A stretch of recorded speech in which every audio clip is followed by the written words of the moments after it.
Hello to everyone who is listening. I'm just going to wait till a few people are online. There's a few of you. Sorry, we're starting a bit late here, but very excited to get into this short but hopefully sweet live stream where I'm going to be unpacking some of the questions that students have submitted that they want some help with.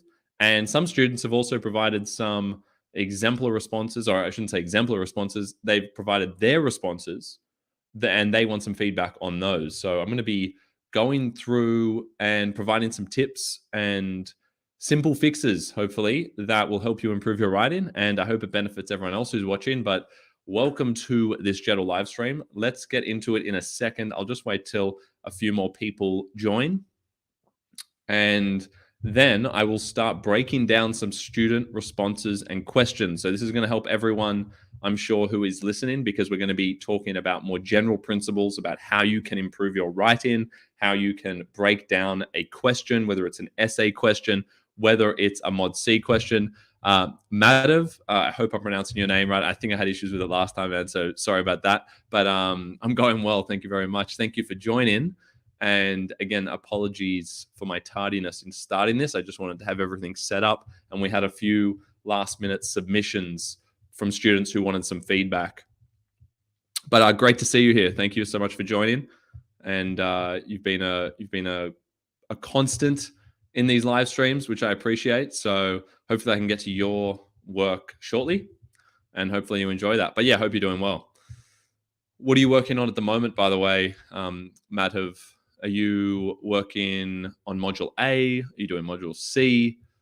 Let me know what you're up to at the moment and hope everything else is doing well. Is this lecture recorded? Maybe. It probably will be. I'm recording it on my end and we should publish it, but you should stick around anyway in case you have questions so that I can answer those live.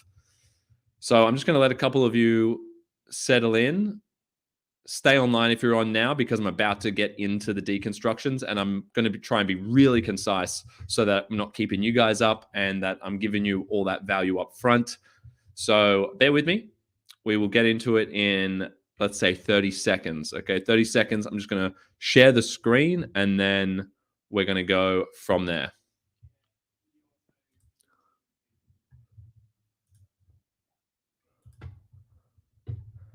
All right, here we go. Now, let me just see if I want to play around with this for a second. Can everyone see that? Can everyone see the screen that I'm sharing? Once you've confirmed that, I will get into the feedback for you.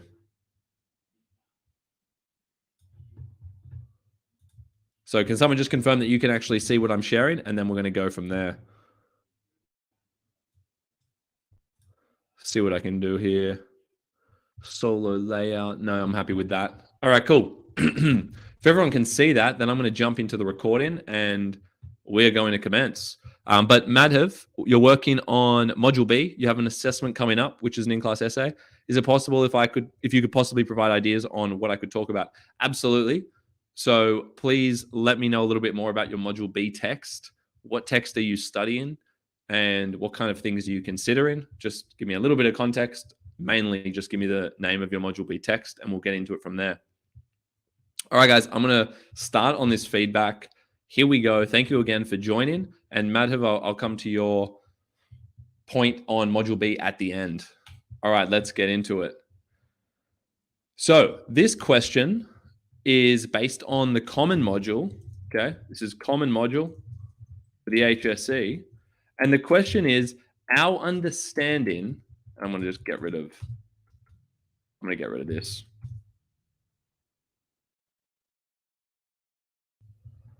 Okay. The question for this student is our understanding of the inconsistent nature of human behavior and motivation is deepened through the text's representation of individual and collective experiences. Okay, the first thing we want to do is identify the key terms of the question. So in this question, I can see a couple of key terms. I can actually see a lot of key terms, but we want to kind of narrow it down to two to three things to focus on. So our understanding of the inconsistent nature of human behavior, well, inconsistent immediately stands out as something that's pretty key. And it also says It's the inconsistent nature of human behavior and motivation. Okay, so now we've got 3 terms up front. A lot of people would just look at behavior and motivation as one thing, but that would be a massive mistake. Make sure that you separate key terms so that you can actually deconstruct them separately. You can look at the relationship between them, but certainly what you don't want to do is group them together as though they're the same thing. So whenever you get an essay question, make sure you separate all of the key terms. Don't group 2 terms together, even though there's an end between them. Okay, because immediately that's going to be a less sophisticated answer. The most sophisticated answer is going to actually describe the relationship between the 2 words that seemingly are the same thing, but are actually not. So here, if we have behavior and motivation, what we actually want to do is we want to say, well, what is the relationship between a behavior and a motivation, right? Do certain motivations lead to certain behaviors? Does a jealous motivation, right? Does a motivation for revenge lead to a certain type of behavior? So you should say what type of motivation leads to what type of behavior, and make sure that when you fill in those gaps there with the what types, make sure that they relate to your core understanding of the text that you're studying. Okay, so our understanding of the inconsistent nature of human behavior and motivation is deepened through the text's representation of individual and collective experiences. Okay, so then you're looking at individual and collective experiences. Yes, individual and collective are different, but I would say these are not the key terms because they basically just relate to human experiences. Okay, so individual, collective. Again, you can't group them together. The question has grouped it together. The question has grouped these key terms together as a test to see who are the really bright students who know to actually separate those and distinguish between an experience that is an individual experience and a collective experience. So potentially you're looking at a collective experience of conformity. That's an experience where everyone is just following the rules and not challenging anything. And then maybe there's one individual, usually the protagonist, maybe it's a tragic hero, that embodies that individual experience of resisting the status quo, of challenging tyrannical governments or tyrannical institutions or oppressive hierarchies of power. Okay, so typically you are going to be challenged to separate those key terms, relate them together, but more importantly, back to my initial point, we don't want to have a question here where we theoretically have 5 key terms. See how I've got 5 things highlighted? Remember, really here, I would say there are 3 keywords that you want to keep coming back to throughout your essay. Because the whole common module is called human experiences, and yes, it's important to distinguish between individual and collective, but because the whole thing is about human experiences, they're not my key terms. We only really want to have a maximum of 3 key terms, which are the terms that you need to pepper in, but actually pepper's probably not appropriate. We don't want to just pepper them in. We basically want to drench. We want to drench your essay with these key terms, right? In these key terms. So we want to make sure that, it's not like a pepper thing where you might pepper the individual and collective. What you want to do is you want to grab that ketchup and you want to squeeze it and you want to actually drench the dish, which is the essay, with those key terms: inconsistent behavior and motivation. Okay, now when we're applying it to the text here, and the text for this student is Merchant of Venice, let's have a look at how to effectively do that. So this student has said that individual responses to a collective experience of prejudicial culture are riddled with inconsistency. Okay, let's have a look. Individual responses to a collective experience of prejudicial culture. Well, what I like about the thesis statement here, the first sentence of the introduction, is that they have actually defined what the collective experience is. So that's a big tick. And notice that the way they do that is they grab the key term of the question, which, as I said, is not the key term, but it is certainly one of the key terms of the question. And they've used this very they've used this very effective word, which is of. So they've said it's a collective experience of. Of is always the key because it forces you to do the right thing. And the right thing is to expand on the key term. Don't merely repeat the key term. Apologies in advance if I'm coughing occasionally throughout. Okay, it says are riddled with inconsistency. My issue with the sentence lies here. Are riddled with inconsistency. You haven't really said what the inconsistency is or what type of inconsistency there is. You've just repeated the number one key term of the question, which was inconsistency. You've just repeated that one. So, whilst you did a good job of expanding on collective experience, you haven't said anything about the type of inconsistency or what that inconsistency is. Excuse me. So we're going to highlight that and say that needs more. We need more expansion on that key term. William Shakespeare's 1605 tragicomedy, The Merchant of Venice. Okay, we'll underline this. Realistically, in an exam, you'll underline. You're meant to italicize, but you can't show italics when you're doing handwriting, so we do that. Explores how an individual's circumstances, okay, you've used individual, circumstances of marginalization fuel emotions that motivate the behaviors. No, there's a lot of key terms here being stacked up, which is always dangerous because you risk being too superficial. You risk being too surface level. It's better just focus on the 2 to 3 key terms of the question and really break each of those down and relate them together. So this student's fallen into the trap of throwing in too many key terms and not actually defining what they are. So this is a very vague clause. So my comment here is that this is far too vague. And it's vague because there's too many terms and not enough depth, okay? It's too vague. So if you're in that position, think about how you can reduce the amount of terms from the rubric and think about how you can define the relevant words from the question.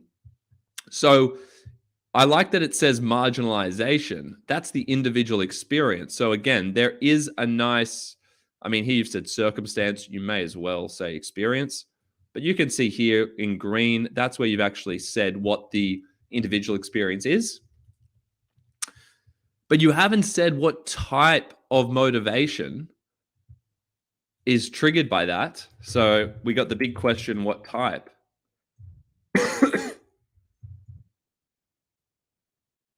Motivate the behaviors. What type / what behaviors? You need to tell me what marginalization triggers. Does that cause a motivation to get revenge? Right? What's an adjective you can put before it in terms of the motivations? Are they embittered motivations to do something? Are you bitter? Is the key character, is the protagonist or antagonist bitter about something? Are they resentful about something or towards someone? And then what behavior do they actually carry out? Is the behavior vengeful behavior, for instance? Okay, so you need to actually specify what type. And the best way to do that here is simply to add an adjective before these words or to say the word of after. Okay, but this would need some rephrasing and we need to make this a lot cleaner. Now, please do excuse me again. I actually have a virus at the moment. I'm just trying to power through it because I didn't want to change the date on you guys. So bear with me. I'm going to be coughing intermittently, but hopefully this is helpful. Excuse me. Just a quick thing on the chat. What's up, Rashid? Hopefully I'm saying that right. You want to ask me something? Go for it. Welcome to the stream. Jaden. What's up, Jaden? How are you? Great to see you again. And we've got Amin. G'day, Amin. Great to see you. And also to Will, thank you so much for joining. So again, English with Rashid. I am here. I am here. But let me know what you want to ask. I'll come back to it momentarily. Excuse me. Okay. So let's go to the next sentence. The prejudicial values of a Christian-dominated society, I think I would hyphenate that, result in the collective suffering of the powerless. I actually really like that sentence. That sentence is pretty powerful. It's the best sentence so far for sure. It's really specific as well. The prejudicial values of a Christian-dominated society. You could even make that, well, I was going to say collective, but you do say collective here. of the powerless. But what you haven't done is you haven't linked that to a motivation or behavior. And maybe you have, but you haven't actually incorporated those actual key terms from the question. Remember that the key terms of the question were inconsistent, human behavior, motivation. So you need to be actually incorporating those. I can't see them in that sentence, even though I like the sentence. So the sentence has good substance, but you want to make the relevance to the question explicit, meaning use the actual terms of the question. So the prejudicial values, the prejudicial motivations. See, values, why would you use values when motivations is there? Motivations is one of the key terms of the question. And this is a good example of being specific. See how we have the expansion before it because it's an adjective. So we've said what type of motivation. Excuse me, guys. So the prejudicial motivations of a Christian-dominated society result in the collective suffering of the powerless. Okay, well, hopefully then you get into the behavior that results as a consequence of that suffering. Okay, because we need to link the motivations to the behavior, and you also need to make clear what the inconsistency is. Excuse me.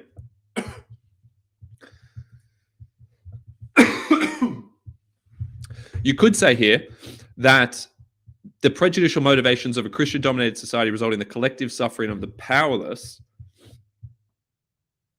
which is inconsistent with something. See how you can just, because you had a nice short sentence there, you actually have the potential to add a comma and then say, which is inconsistent with a harmonious society, a society that lives in harmony, because it's a disharmonious society in this case, in this text.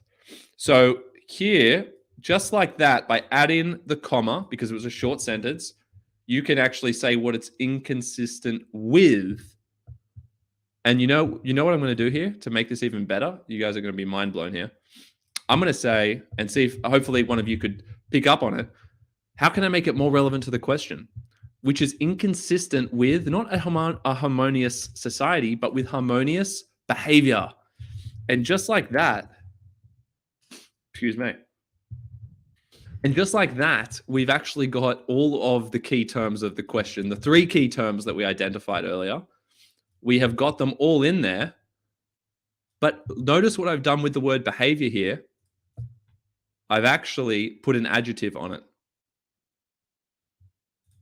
Harmonious behavior. And notice the tweak that I just made. I originally thought of harmonious society, but then I thought, hang on, I can actually get behavior in there. And now look, I actually have all 3 key terms in this sentence.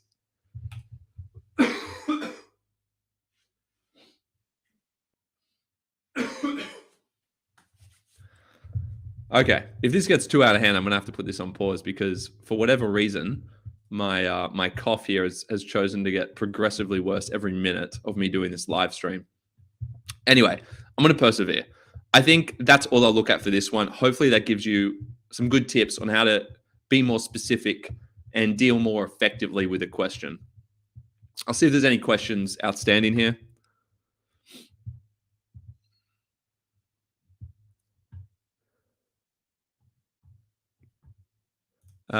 Let's see. Bunny Clan, thanks for joining. Love the content, very helpful. The videos are amazing. Is this your full-time job or passion after work? Yeah, that's a good question. I'm full-time into Jettle, guys. This is my full-time thing. Started as a side hustle while I was at university. And it is my passion. Love helping you guys. Love doing these kinds of things. But I've gradually been able to make it more of a business. It's not like, it's not like I've made sacrifices doing it because it's not like when you have a startup like this that you can just pay yourself a huge salary. It doesn't work like that. So I still do some things on the side, tutoring, etc. Excuse me. But it is a business. Have got a team, which is exciting. And we've been trying to grow it over the last few years. So it's full time, trying to live the dream of making my passion my full-time job, because why not? So that's where it's at with Jettle. The connections between text gradient. Okay, we've got a question here. Robbie, you'll have to shoot that through via email. Just send it through to hello@jedl.com and I will get to that later, maybe in the next live stream, but I'm only looking at the ones that were submitted based on our email today. Okay. I'll come back to the other ones after, but for now, I'm going to go back to the feedback. Excuse me. Now, a few of you will probably resonate with this one. So Module A here, textual conversations highlight both what endures and what changes over time. How is this demonstrated in the two text study for Module A? So anyone who's doing advanced Module A will be able to relate to this type of question. This student hasn't actually provided a sample answer. They just want help with deconstructing the question and thinking about how to approach it. So textual conversations highlight both what endures and what changes over time. And this is a pretty stock standard question for Module A. It's worth noting that generally speaking, Module A essay questions are not going to be the trickiest. They're not going to be the trickiest in terms of how specific they are or complex they are, because they're testing you on your understanding of the relationship between two texts.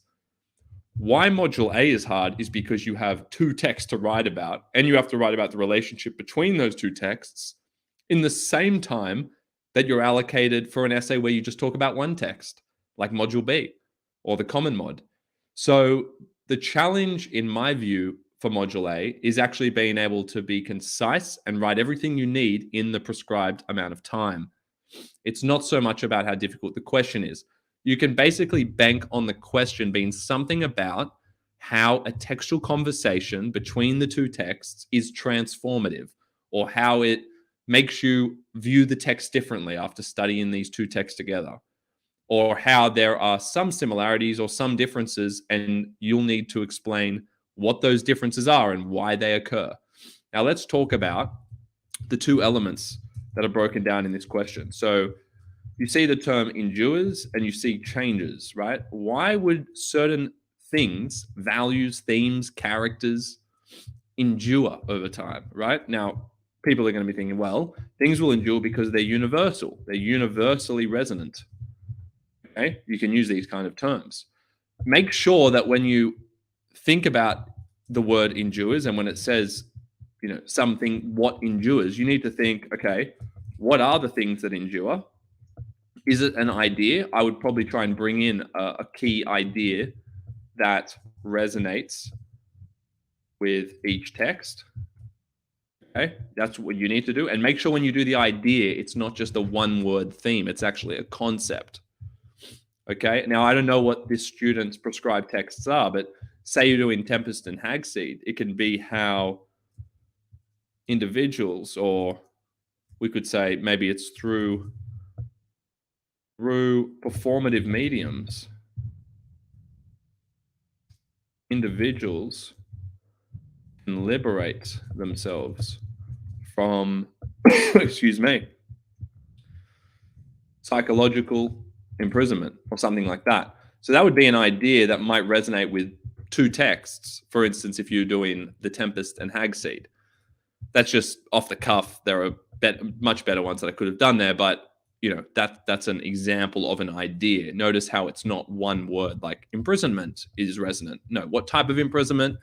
What do you mean? What do you want to say about imprisonment?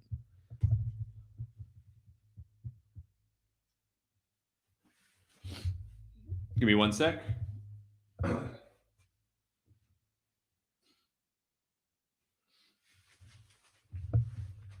Okay. So what do you actually want to say about imprisonment? Okay, now that might be an example of what you say. So what else would endure? Ideas. I would say that the perspective on that idea has to be somewhat different, okay? Otherwise you wouldn't be studying these two texts. So say that this was the idea. Through performative mediums, individuals can liberate themselves from, I'm going to make this just imprisonment, and I'll show you why.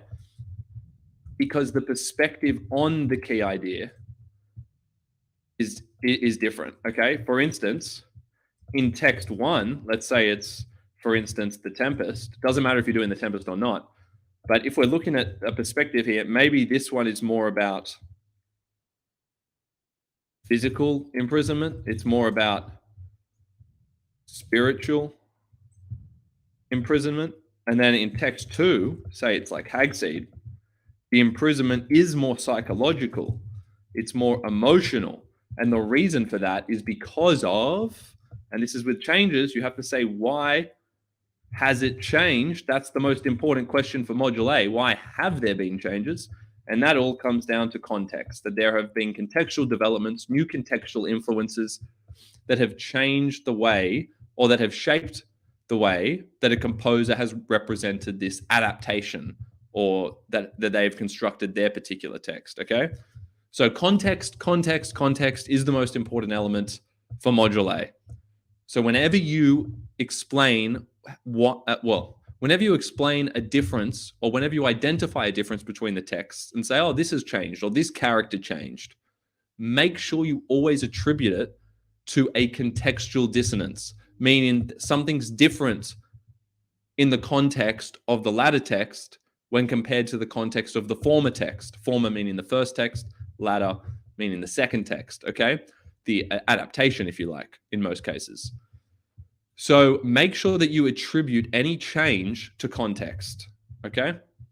This right here is going to be where you get all the marks. So can you explain the key changes there?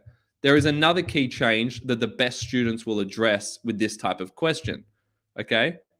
And again, the question was, textual conversations highlight both what endures and what changes over time, okay? And both are true. The other thing you should be talking about is form. That is the mode of representation.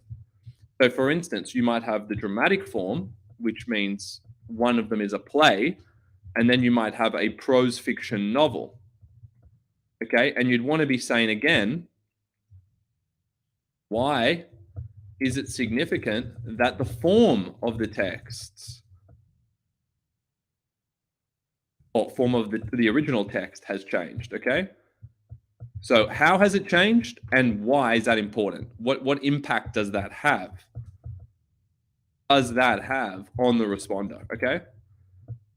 I'll give you an example here as well. So when it goes to prose fiction novel, what we then get is we also get, first person narration. We don't get that in the play. We get a standard dialogical structure where it's just different characters speaking in a play. There's no focalized perspective here, okay? So we get... Excuse me.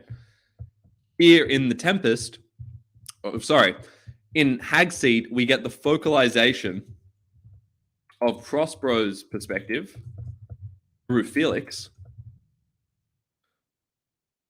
via first-person narration. So first-person narration allows us to see more into Prospero's perspective from The Tempest, which is embodied by the character of Felix. Okay?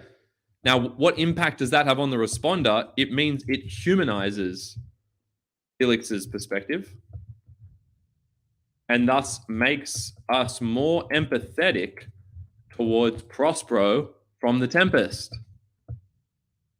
Okay, so it's changing the way we view that character in the original text. So form has a huge role to play. So with Module A questions, again, to summarize, Module A questions will typically be based on why some things are different and what they are, and why some things are the same.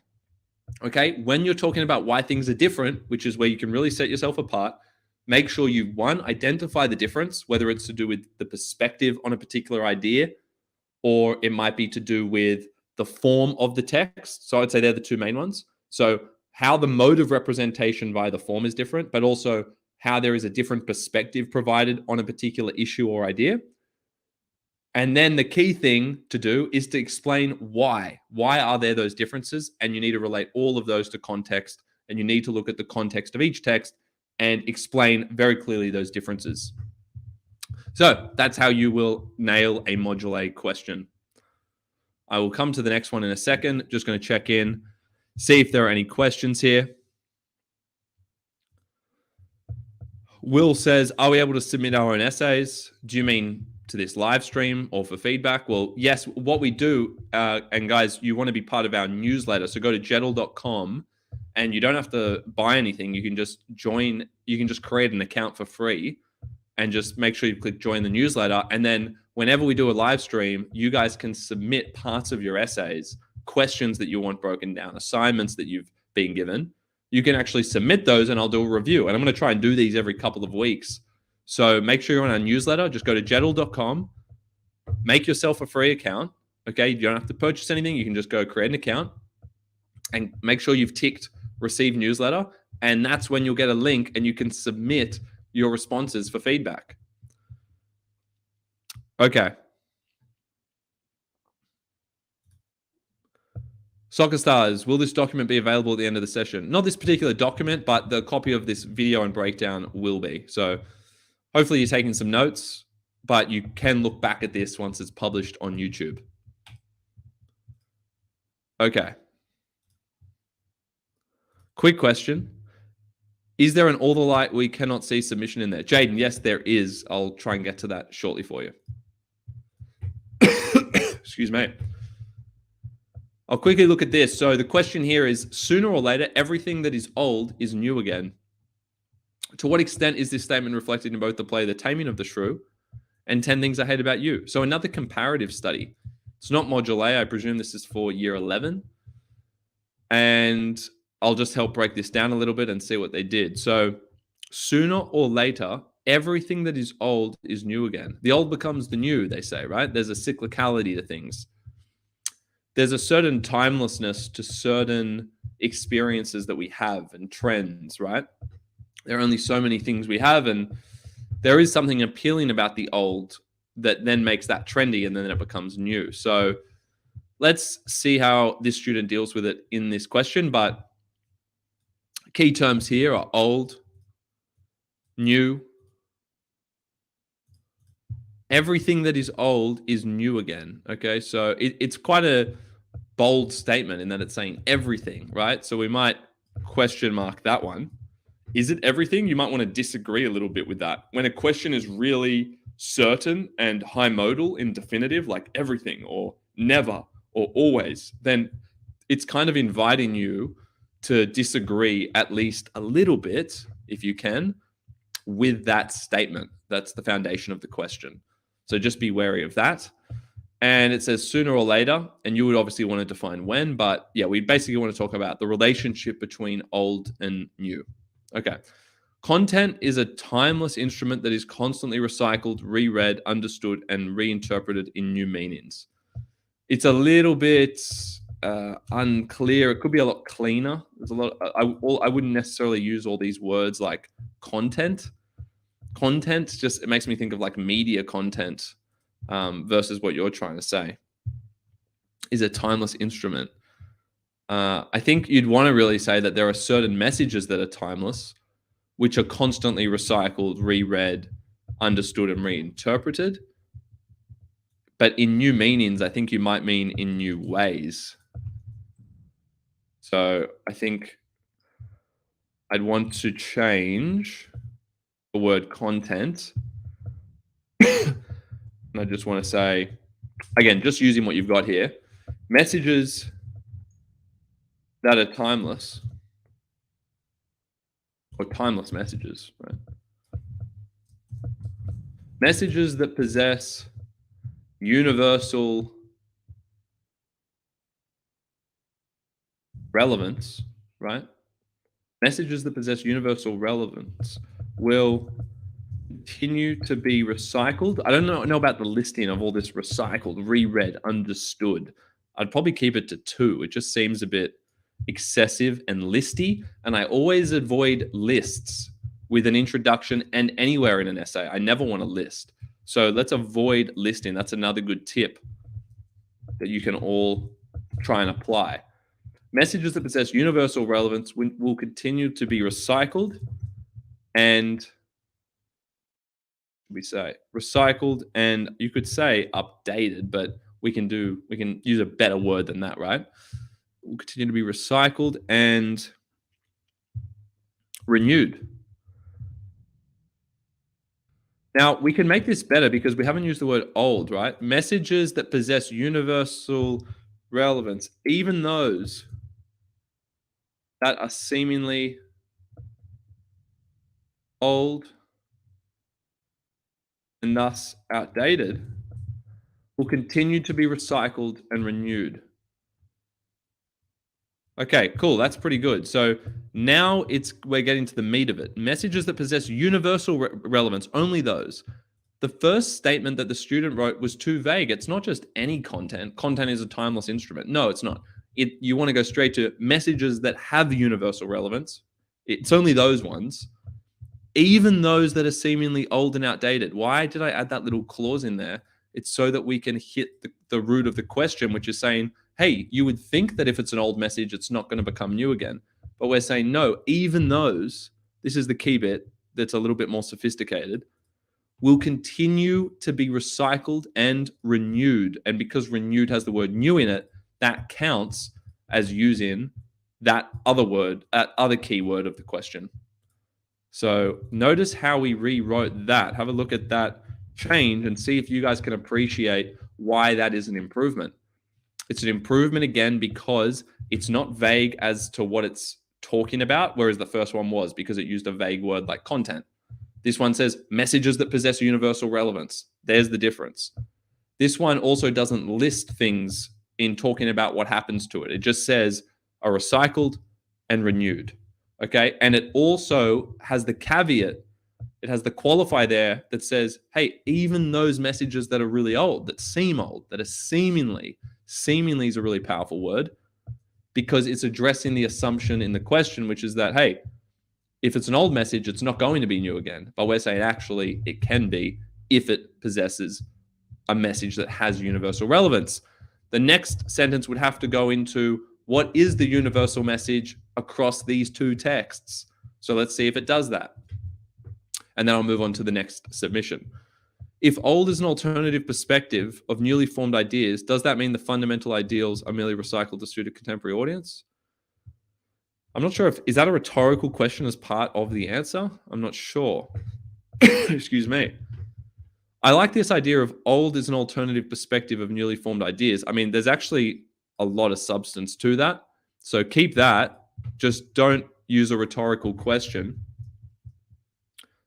in the introduction. Avoid the rhetorical question. Usually, okay, just general rule, avoid them.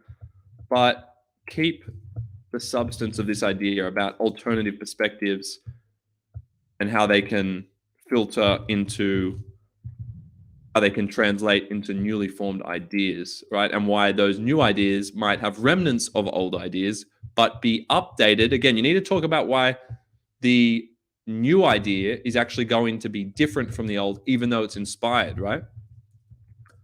Old ideas inspire, right? New ideas with contemporary relevance, right?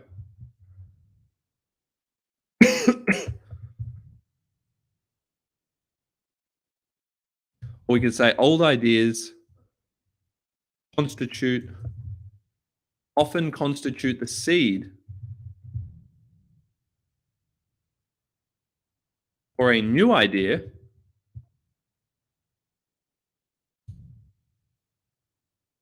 that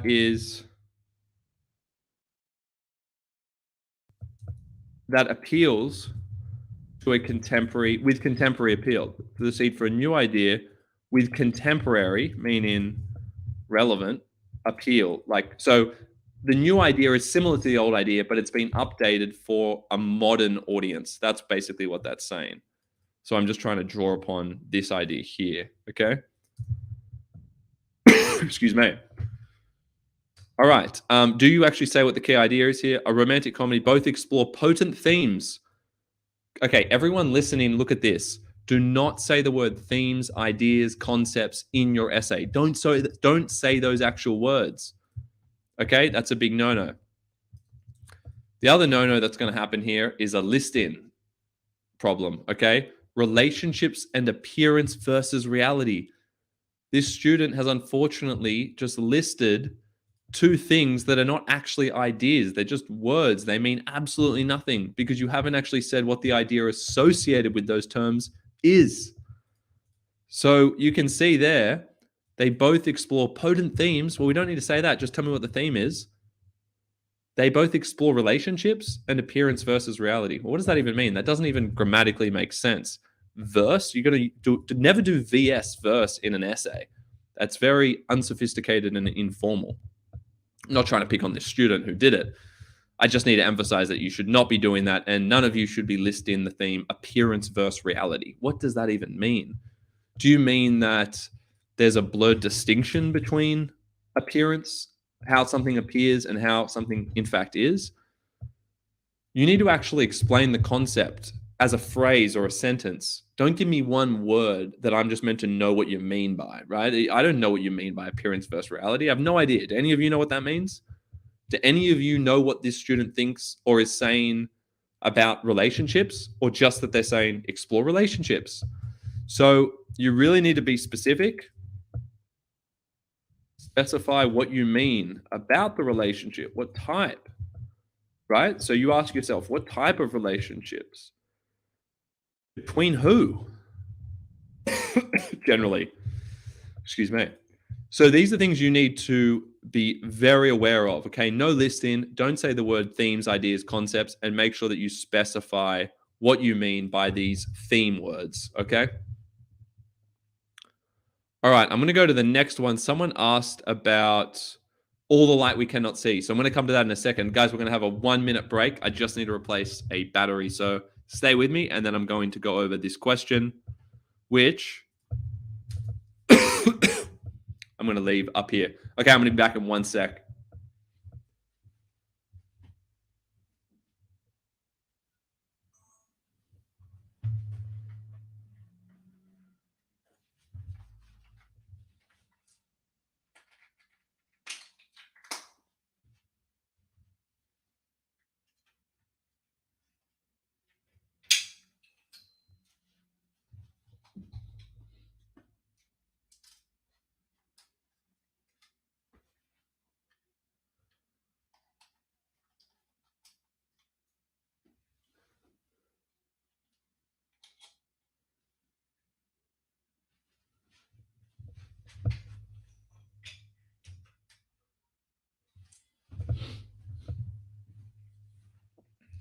All right, I am back. Just give me a second to set this up.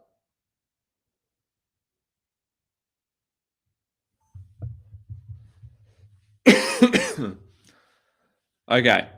Once again, guys, apologies. I seem to be getting more and more sick as I do this live stream, but battling through for you.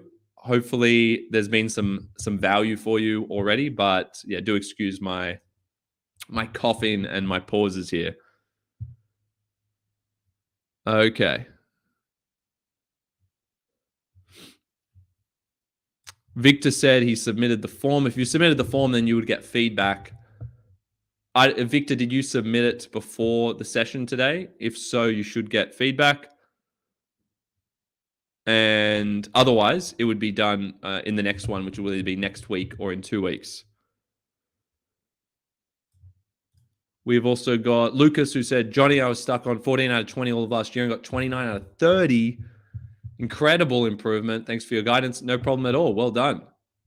You did all the hard work. So congratulations. That's a huge step up. It really is something where, you can go from that kind of band 5 or like that B grade to that high A grade. Okay. That takes a lot of work, takes a lot of preparation, takes a lot of patience. So good on you for that. Matt, if Jonny's not fine for you, quickly just go over my question, give me some ideas which are adaptable to the question I'm going to go to. No worries. All right. Because you are a loyal supporter and fan, I'm going to quickly go over your question.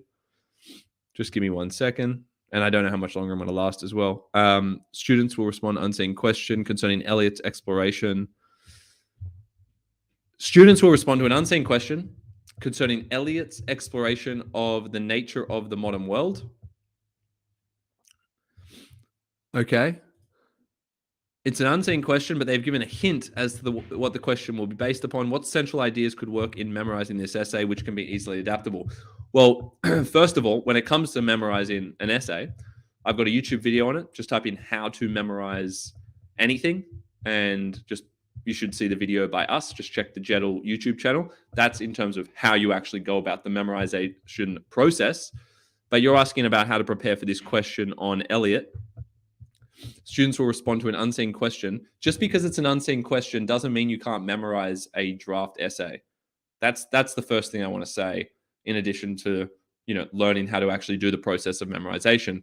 But just because it's unseen doesn't mean you can't prepare. You should definitely have a draft essay memorized. Just make sure that you can write out that draft essay in way less time than you will be given on the day, because you need a big block of time to think about the new question that you haven't seen and to adapt everything you had to that, because you don't want to simply rewrite the memorized essay if it's not based on the exact same question. So you certainly memorize and base it around your core understanding of the text, but then practice looking at lots of different styles of questions based on that text, and practice adapting, in particular, your introduction and your topic sentences. Excuse me. So, students will respond to an unseen question about the nature of the modern world. So, you're going to get a question on, and I'm going to do it here. This is for Elliot. Nature of the modern world. Okay, here's how I think about this, right? What is the nature of the modern world? I mean, key things that they could ask you and that you should prepare for are terms like alienation, fragmentation, excuse me, urbanization, spiritual decay. You can see a theme across all of them. Basically, negative experiences associated with modernity, right? Modern life. Not just modern life in the sense of how we live now. Modernity, that movement, think early 1900s, where things were very quickly industrializing and the way that societies were structured were changing and people were kind of lost. There was also World War I, and think about the impact that would have on the collective psyche. But in terms of structuring an essay to memorize, just so I can go straight to your point, right? 3 body paragraphs. Excuse me. 3 body paragraphs. And I would focus on, I always use this basic structure, right? What's the problem? What's the core problem? And you might say, okay, alienation. You obviously need to turn that into a full concept, as I said before, but I'm just doing this to give you a guide. Something about alienation, right? We know that by the end of it, you probably need to talk about the potential for spiritual rebirth, right? Which might be a poem like Hollow Man, or rather Journey of the Magi, right? We might focus on Journey of the Magi. Alienation, and let's talk about a fragmented psyche. Excuse me. Or an alienated psyche, okay? Because of, in the wake of urbanization. Because we live in an environment of urban decay, we feel alienated. So things to do with that would be preludes or rhapsody. Excuse me. And you can draw upon both, but I would focus on one primary poem per body paragraph that you learn. But you can also refer to secondary poems in those body paragraphs to show a deeper engagement with the collection of poetry that form the text, okay? So you really do need to know all of the poems, but I would have one primary poem for each of these 3 bodies, and then I would know 2 to 3 quotes of the 2 poems that you didn't include in those 3 core bodies. Okay, I would memorize 2 to 3 backup quotes just in case you're asked specifically about one of the poems. And I also would have thought about it in advance of where I would substitute that in. Which paragraph does that one belong in? For instance, if you memorize it based on preludes and Rhapsody is your backup, I know that Rhapsody would replace my preludes paragraph if the question asked for Rhapsody specifically. So you've got to know where a particular poem would fit into your structure, right? I then kind of going from, okay, you're alienated, to this leads to that then lead into, so what's the consequence for the individual psyche? Well, excuse me. The consequence for the individual psyche potentially is that they feel like there's a loss of masculinity, or masculinity is threatened. Okay, and for that, I would look at Prufrock. Okay, and there are many other takes on Prufrock, but that's one of them. Ultimately, is there a resolution? Is there the potential for spiritual rebirth? You can look at Magi. I also don't mind Hollow Men fitting into that one, but you might find other places for these different poems. Hollow Men might somehow fit into the third body, which is more about the resolution and the need for spiritual rebirth. Okay, so that's how I think about the structure there. I hope that helps. Make sure you collect your evidence for each body paragraph based on your primary poem that you have chosen, and make sure you have the backup quotes from the other two poems that you haven't used, and that you look to include them as a secondary reference in different parts of the essay, and that you know where to substitute them in if you were asked specifically for those. So that is my advice on that. I would memorize the full essay, because I think even if you have a memorized introduction to a question that isn't the exact same, it at least provides a nice structure, a nice framework. It gives you all the word in for how to start the sentences, progress the sentence, end the sentence, and you can kind of change the bits that should be changed based on the new question. You might find that you don't have to change that much at all. Thank goodness I memorized that essay. That's what you'll be saying to yourself. And the people who didn't memorize will be like, why didn't I just memorize one that was pretty similar to this one? So test yourself on different styles of questions, so you're prepared on how to adapt to different styles of questions, but certainly memorize as well as you can. I would fully memorize an essay, but make sure that it is shorter than an essay that you would actually write on the day, because you need to have that time to spare. So if it's 40 minutes that you're going to be given, 32 minutes would be my draft essay that I memorize. So make sure you time it before you memorize. Hope all that advice helps you prepare for your in-class assessment.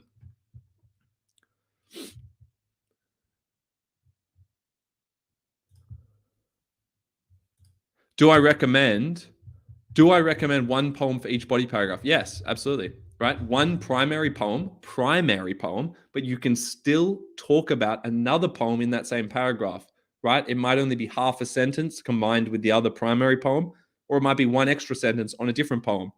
You also want to have those backups in case you're specifically asked. But unless your teacher says otherwise, I would have one primary poem for each of the three bodies. Excuse me. All right, I'm going to have to wrap up soon, guys, because unfortunately, as you can hear, my virus is testing my limits. I hope that's helped. I'm really sorry to the ones that I didn't get to. I know someone asked about all the light we cannot see. I'm going to have to prioritize that for the next one. Excuse me, but I've been fighting this virus for like a week, and it seems to have gotten a little bit worse. So good luck to you all. Thank you so much. I hope that's helped. I'm trying to contain my voice here, but will I do a live session? I will do one soon. Guys, look out for the email. Make sure you make a free account at jedl.com and press yes for the newsletter. That's where we'll put the link where you can submit your responses and essay questions and assessments, and then I can break them down. I'll do it when I have more energy and more time to give to you guys. Other than that, hello@jedl.com, or just go to jedl.com. That's where you'll find all our best resources. Excuse me. Jedl.com is where you'll find everything. Thank you, guys. And hello@jedl.com. I think I'm sounding worse than I actually am, but there's the email. There's the email for you guys if you want to speak to me directly, and I will definitely try and stay healthy. Thank you very much, guys. All the best. Good luck with your assessments. Great to hear that some of you are improving in your results. And stay tuned on the YouTube channel. Plenty more content to come out. And we're also releasing new content and updates on jedl.com, so make sure you check that out. Other than that, great to see you all. Thank you so much again for joining, and I'll see you soon.